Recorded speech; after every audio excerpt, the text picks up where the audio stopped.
রাম, একটা কথা জিজ্ঞেস করি তোমায়। বলো। তুমি এই বিয়েতে খুশি হয়েছো তো? খুশি? আমি ভীষণ খুশি। অন্ততপক্ষে ওই অপয়া জানকীর ছায়া তো তোমার ছেলের জীবনে আর পড়বে না। আমি জানি ওর বিয়ের পরে দুনিয়ার সমস্ত খুশি ওর ওপর ঝরে পড়বে। ও খুব আনন্দে থাকবে। আমি চাই যে হর্ষ যা চায় সেটা যেন ও পেয়ে যায়, সেটা সেটাই হোক বা অন্য কেউ। ঠিকই বলেছ রাম, হর্ষ সব কিছু পাওয়া উচিত, শুধুমাত্র এই প্রপার্টি আর বিজনেস ছাড়া। কেননা সেগুলো আমার রাজেশে, আর তা আমি অন্য কারুর হতেও দেব না। রাম, বৌমা, আমার তোমাদের দুজনের সাথে জরুরি কথা আছে। কি ব্যাপার মা, এত চিন্তিত কেন তুমি? এসো এখানে বসো। আসুন। কি হয়েছে বলো। বাবা, কয়েকদিন ধরে এই বাড়িতে খারাপ ঘটনা ঘটছে। আমি খুব চিন্তিত। সেই জন্য আমি গুরুদেবের সাথে কথা বলেছি। উনি বলেছেন যে আমাদের বাড়িতে অশুভ শক্তির প্রভাব বেড়েছে, আর তার থেকে মুক্তির জন্য আমাদের যজ্ঞ করতে হবে। উনি আরও বলেছেন যে হর্ষের বিয়েটা ওই যজ্ঞের পরে হলেই ভালো হয়। কিন্তু এটার কি দরকার আছে মা? প্রয়োজন আছে মা, সেই জন্যই তো গুরুদেব এই কথা বলেছেন। এমনিতেই এই বিয়েতে এত বাধা এসে চলেছে যে আমার পক্ষে আর সহ্য করা সম্ভব নয়। আর এক দুদিন বিয়ে যদি পিছিয়ে দেওয়া হয় তাতে কি অসুবিধে আছে? দেখ রাম, আমি না হর্ষের ভালোর জন্যই চাইছি, আর তার জন্য গুরুদেব যা বলেছেন আর সেটাই করা উচিত। তাছাড়া তোমরা যা ভালো মনে করো সেটাই। মা একদম ঠিক বলছে। এটা হর্ষের জীবনের ব্যাপার, আমরা কোনো চান্স নিতে পারি না। মা, যদি তোমার মনে হয় যে পুজো করালে হর্ষের জীবনে সবকিছু ভালো হবে, সমস্ত নেগেটিভ এনার্জি দূর হয়ে যাবে, তাহলে তুমি পুজো করাও। আমি বিয়েটা তারপরে করাবো। এমনিতেও বিয়েতে তো সব নিজেদের লোকরাই রয়েছে। বিয়ে দুদিন পরে হলেও কোনো প্রবলেম নেই। Thank you Tammy, thank you. হয়তো আমি হর্ষকে ওই শ্বেতার হাত থেকে বাঁচাতে পারবো, আমার স্বামীকে আমি রক্ষা করতে পারবো। প্লিজ ভগবান, প্লিজ আমাকে সাহায্য করো।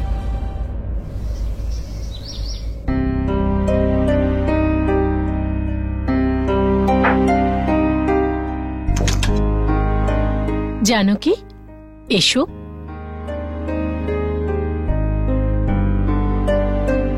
বৌদি দাও, আমি লাগিয়ে দিচ্ছি ওষুধটা। এই হলুদ দেওয়া দুধটা যদি খেয়ে নাও তাহলে তাড়াতাড়ি সুস্থ হয়ে উঠবে। এগুলো করার কি দরকার ছিল? আমি আমি একদম ঠিক আছি জানকী।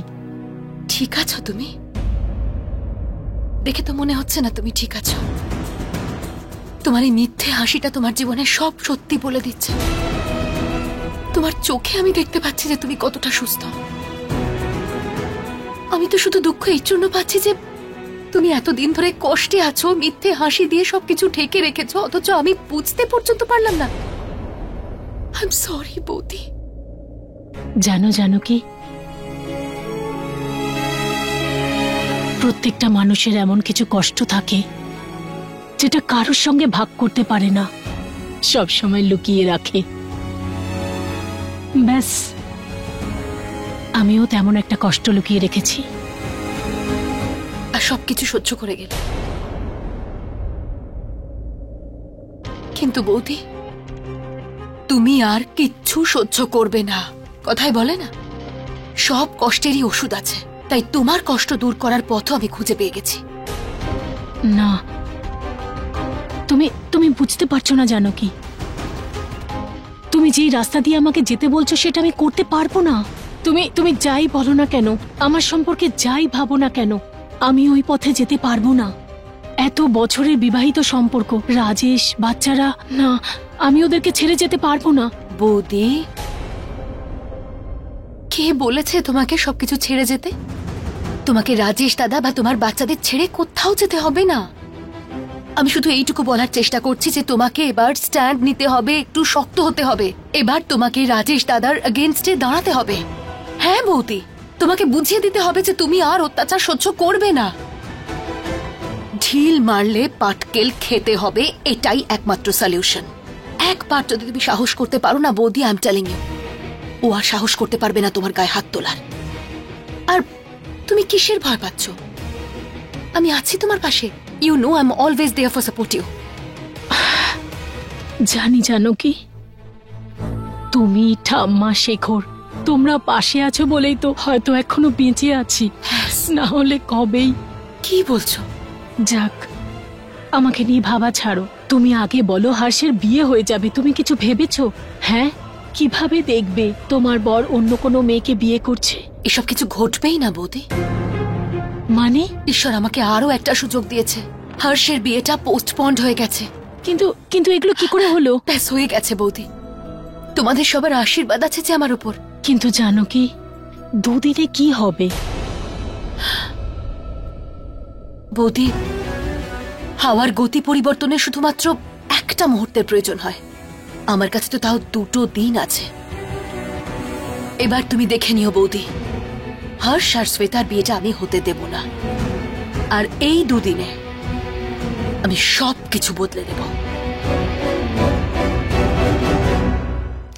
ভগবান করুক তুমি যেটা ভাবছো যেন সেটাই হয়।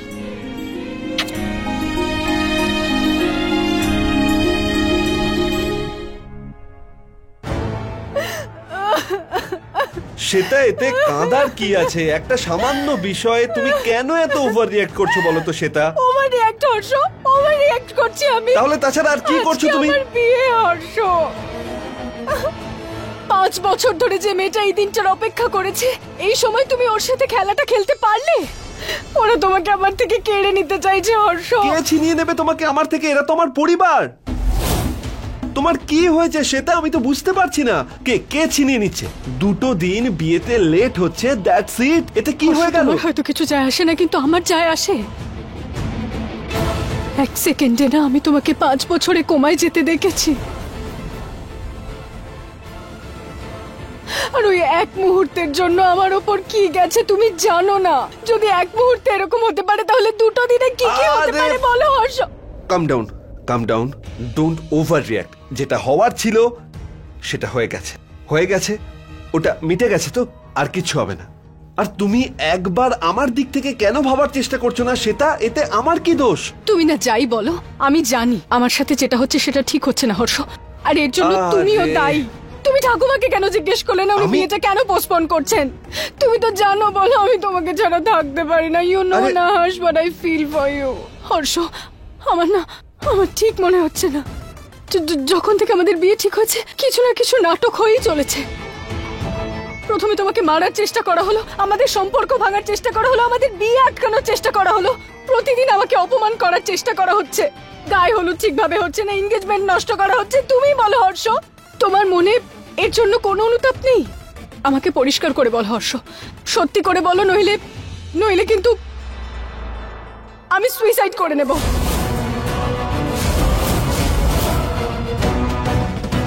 তোমার কি মাথা খারাপ হয়ে গেছে সেটা? প্রত্যেকটা কথায় মরে যাব, হাত কাটবো, এই করব সেই করব, কি শুরু করেছো তুমি? যদি তোমার খারাপ লাগে, আই রেসপেক্ট ইউর ইমোশনস। সবার হয়ে আমি ক্ষমা চাইছি তোমার কাছে। সেটা প্লিজ ফর গড সেক এটা করো না। তো আমি কি করব? ঠাকুমার সাথে কথা বলো। যদি ঠাকুমা হঠাৎ করে সিদ্ধান্তটা নিয়ে নেয়, বিয়ের আগে যদি একটা যজ্ঞ করতে চায়, তাহলে তাকে করতে দাও না। It's about 2 days. তুমি একটু ঠান্ডা মাথায় এটা বোঝার চেষ্টা করো ঠাকুমা এমনটা কেন করছে আমাদের বেটার লাইফের জন্য। এটার কি গ্যারান্টি আছে যে 2 দিন পরে বা এই জঙ্কের পরে আমাদের সাথে কিছু হবে না, কোনো দুর্ঘটনা ঘটবে না? আরে বাবা, কোনো গ্যারান্টি আছে হর্ষ? নেই তো। আমি তোমাকে একটাই কথা বলছি, প্লিজ ঠাকুমার সাথে কথা বলো, ওনাকে বোঝানোর চেষ্টা করো। তুমি উল্টে আমাকেই কথা শোনাচ্ছ। আমি কথা বলতে পারবো না। আমি আজ পর্যন্ত ঠাকুমার কোনো কথা ফেলিনি, তাই আমি এটা করতে পারবো না। কেন করতে পারবে না? ও কাঁদিয়েছো তো মেয়েটাকে? না না, কাঁদে না। কেন করতে পারবে না? হ্যাঁ, কথা বলার জন্যই তো শুধু বলছে। ঠাকুমার উপর কোনো চাপ দিতে তো বলছে না। না এসো। ও তোমার হবু বউ হর্ষ, এভাবে ওকে কাঁদাবে? ওর কথা শোনা, ওর আনন্দের জন্য কিছু একটু করা তোমার কর্তব্যের মধ্যে পড়ে না? হর্ষ, যেরকম তুমি ঠাকুমার কথা ফেলো না, তেমনি তিনিও তোমার কথা ফেলেন না। হতে পারে বিয়ের জন্য রাজি হয়ে গেলেন, কিংবা পরে করতে বলে। একবার কথা বলে দেখো না। তাহলে তুমি কেন বলছো না মা? কথা তোমাকে বলতে হবে, কারণ তুমি ওনার তা নাতি। তুমিও তো তার বৌমা। সেটাই তো আমি বলছি। ওটা তো আমিও বলছি। আমি ওনার বৌমা। তুমি আমি বড় না তুমি বড়? আগে তুমি আমার কথা মন দিয়ে শোনো, তবে তো বুঝতে পারবে। নাতি আদরের দুলাল হয়, ভালোবাসেন উনি তোমাকে, কিন্তু বউয়ের একটা আলাদা মর্যাদা হয়। এখন তুমি যদি ওনাকে ভালোবেসে বোঝাও, তাহলে দেখবে উনি তোমার কথা ফেলতেই পারবেন না। দেখো, ওহো, ও যখন বলছে তখন একবার গিয়ে কথা বলতে কি হয় হর্ষ? গতবার ও হাত কেটে ফেলেছিল, এবার না আবার কিছু করে বসে। ওকে, এদিকে এসো, এসো।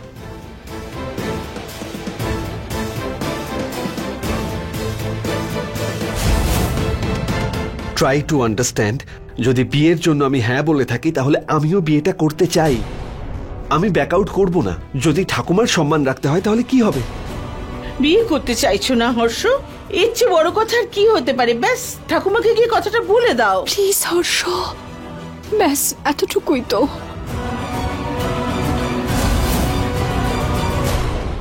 বাবা, আমি খুব খুশি যে তুমি এই বিয়েটা করতে চাও। তুমি আমার আদরের ছেলে। আর হ্যাঁ, যেরকম তুমি এই বাড়ির সকলের সম্মান করো না, সেইভাবেই নিজের বউয়ের মান রাখাও শিখে নাও। আসছি আমি।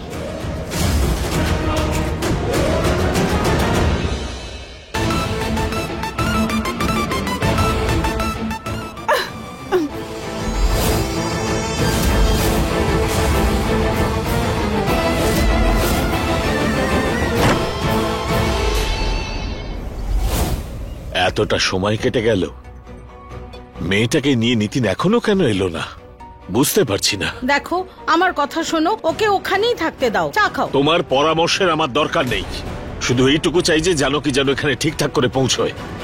শাস্ত্রী পরিবারে থেকে যদি মেয়েটার আবার কিছু হয়ে যায়, তাহলে নিজেকে ক্ষমা করতে পারবো না।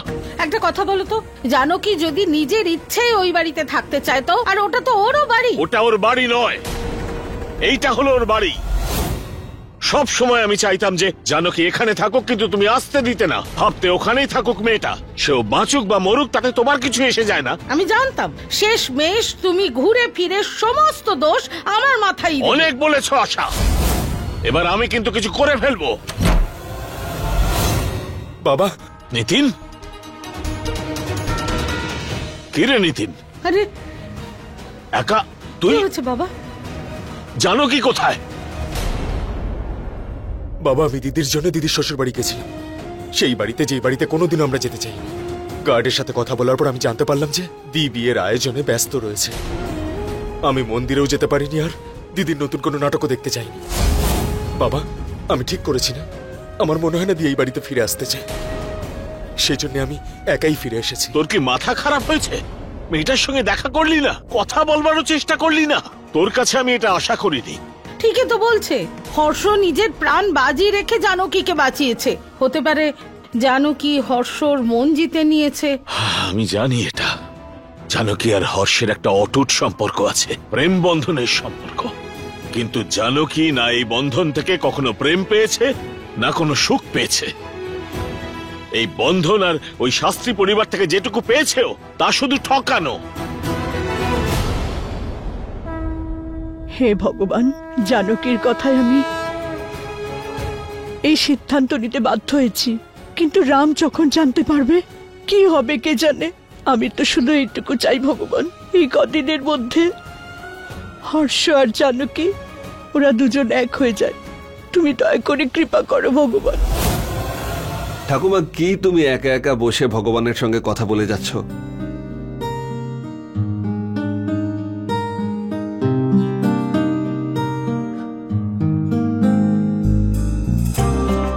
তোমার পাশে বসার ইচ্ছে করছিল, তাই চলে এলাম।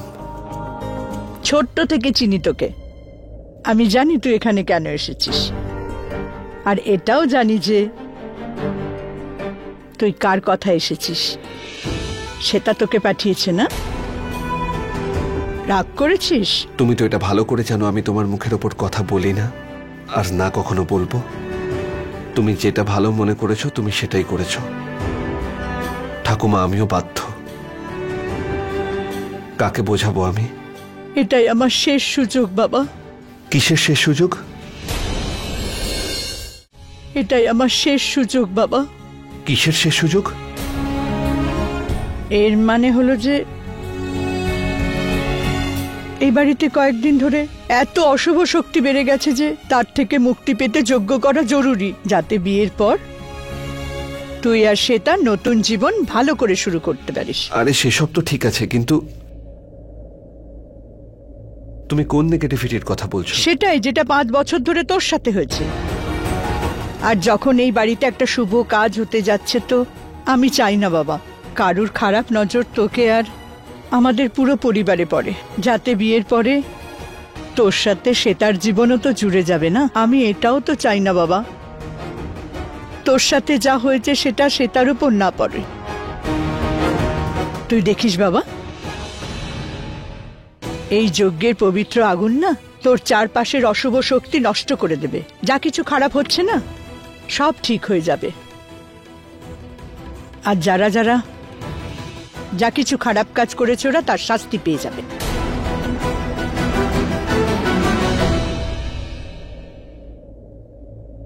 যদি তুমি আমার সঙ্গে থাকো তাহলে আমাকে কেউ ছুঁতেও পারবে না।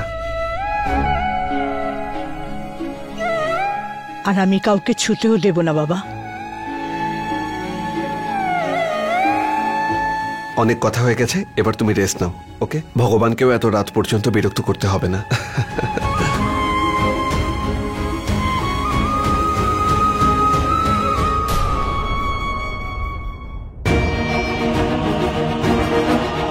জানি না ঠাকুমাকে কেমন চিন্তিত লাগছিল, অদ্ভুত কথা বলছিল। আচ্ছা, এমনটা তো নয় যে ঠাকুমা যেটা বলতে চাইছিল আমি সেটা বুঝতে পারছিলাম না।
সরি, আমার জন্য আপনাকে সবসময় সমস্যায় পড়তে হয়। আর থ্যাংক ইউ আমাকে। এসব কি শুরু করেছো? থ্যাংক ইউ, সরি কেন বলছো? কি বোঝাতে চাও? জানো কি তুমি কি হয়েছে? আরে হয়েছেটা কি বলো? কিচ্ছু হয়নি আমার হর্ষ। কিন্তু তুমি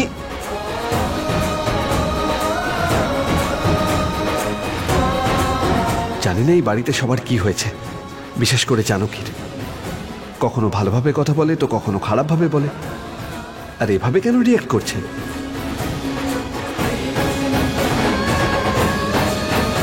হর্ষ, ভালো হয়েছে তুমি এখন পেপারটা দেখতে পাওনি, না হলে তুমি তো ভাবতে যে আমি তোমার বিরুদ্ধে কোনো ষড়যন্ত্র করছি। কিন্তু আমার দুর্ভাগ্য দেখো, তোমাকে তো সেই লোকগুলো ঠকাচ্ছে যাদেরকে তুমি সব থেকে বেশি বিশ্বাস করো।